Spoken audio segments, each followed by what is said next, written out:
ரஞ்சிதா, என்ன இதெல்லாம்? அண்ணி, உங்களாலதான் அண்ணி நான் இன்னைக்கு தப்பிச்சேன். நீங்க மட்டும் இல்லைன்னா உண்மை தெரிஞ்சு நான் கண்டிப்பா அசிங்கப்பட்டிருப்பேன். ரொம்ப தேங்க்ஸ் அண்ணி. எதுக்கு தேங்க்ஸ் எல்லாம் சொல்ற ரஞ்சிதா? உன் எண்ணம் நல்லா இருக்க போய் தான் எல்லாமே உனக்கு சாதகமா அமைஞ்சிருக்கு. இல்லனா எனக்கு தெரிஞ்ச ஆள் வேலை செய்யற லேப்லயே வித்யா ஏன் டெஸ்ட் கூட்டிட்டு போனோம்? பணத்துக்கு மயங்காம அவளோட தில்லுமுள்ள வேலைய எனக்கு ஏன் போட்டு கொடுக்கணும்? சாமி உன் பக்கம் இருக்கிறதோட சாட்சியாதான் இதெல்லாம் நடக்குது ரஞ்சிதா. உண்மைதான் அண்ணி. சாமி தான் உங்க மூலமாவும் அந்த லேப் டெக்னீஷியன் மூலமாவும் என்ன காப்பாத்திருக்கு. ரஞ்சிதா, இப்ப நீ தப்பிச்சிருக்கலாம். இது தற்காலிகமானதுதான். இந்த பொய்யை நம்மளால ரொம்ப நாள் காப்பாத்த முடியாது. 5-6 மாசத்துல வயிறு தெரியுதான்னு பாப்பாங்க. ஒவ்வொரு பீரியட்லயும் சில அறிகுறி சரியா வருதான்னு பாப்பாங்க. அதெல்லாம் கூட நீ சமாளிச்சிடலாம். ஆனா 10 மாசத்துல குழந்தை வரணுமே.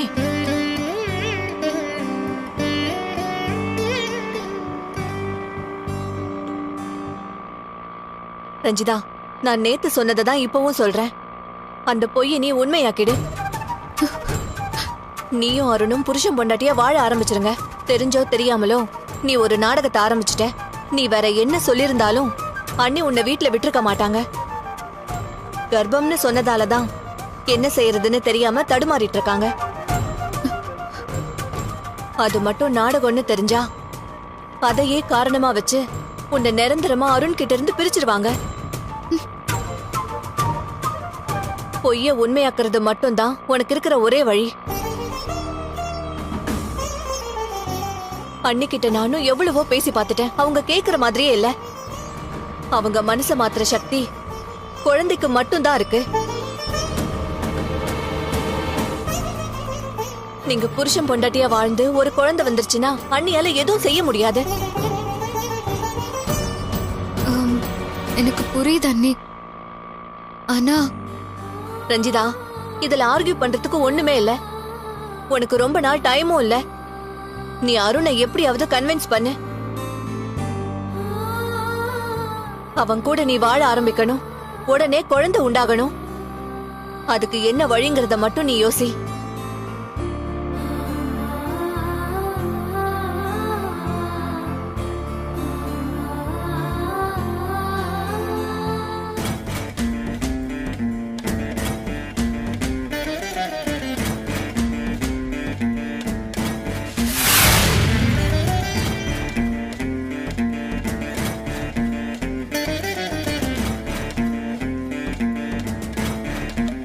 அப்பல டைம் என்னாச்சு? 11 தான் மாமா ஆகுது. இன்னும் ஹாஸ்பிட்டல் போனவங்களை காணுமே. மாமா, சில டெஸ்ட்லாம் எடுக்க வேண்டியது இருக்கும்ல, டைம் ஆகும்ல. நீங்க கொஞ்ச நேரம் உட்காருங்க மாமா, அவங்க வந்துருவாங்க. இல்ல மாப்ள, ரிசல்ட் வந்ததுக்கு அப்புறம் தான் இவங்க எல்லார் வாயும் அடைக்க முடியும். ரஞ்சிதாவை பத்தி இனிமே இவங்க தப்பாவே பேசக்கூடாது. அது நடக்கிற வரைக்கும் எனக்கு டென்ஷன் தான்.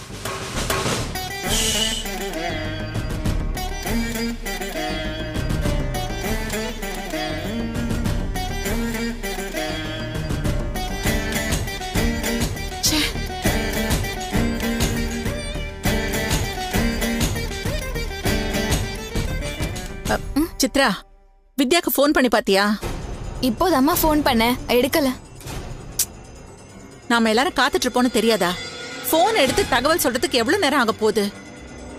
அத்தை, ஹாஸ்பிட்டல் இருக்கிறதுனால சைலண்ட்ல போட்டிருப்பாங்க. ஏமா, இன்னும் டெஸ்ட் முடிஞ்சிருக்காதா என்ன?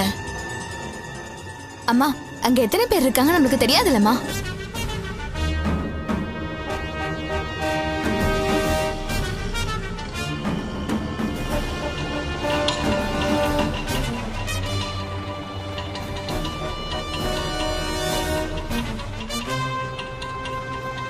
கல்பனா, வித்யா வந்துட்டா.